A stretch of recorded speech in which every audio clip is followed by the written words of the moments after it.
हल्दी। और ये ऐसा ज़बरदस्त इलाज है माशाल्लाह माशाल्लाह।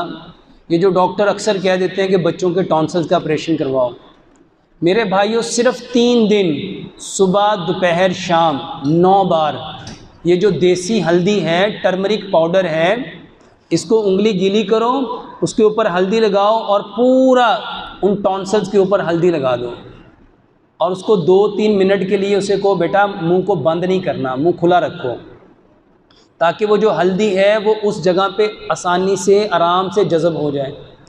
3 दिन में टॉन्सिल्स ठीक हो जाता है। और इसके इतने एक्सपीरियंस हुए हैं। अभी थोड़े दिन पहले हमारे कारी साहब हैं, उनके बेटे को इतने सीवियर किस्म का टॉन्सिलाइटिस हुआ कि डॉक्टरों ने कहा, उसकी 30 साल उम्र है, डॉक्टरों ने कहा इसकी सर्जरी करवा दो। और उसका गला बिल्कुल बंद हो गया। वो 3-4 दिन से ना कुछ खा सकता था ना कुछ पी सकता था। कारी साहब ने मुझे फ़ोन किया कि शाफ़त भाई ऐसे ऐसे हो गया, क्या करूं?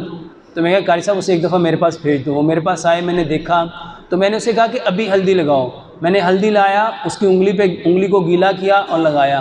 बिलीव मी कि क्लिनिक से घर जाते हुए 20 से 25 मिनट में उसने फ़ोन किया कि मुझे अल्हम्दुलिल्लाह इतना फ़र्क पड़ गया कि मैं पानी पी सकता हूँ। बहुत आसान है, सिर्फ हल्दी का पाउडर लगाओ।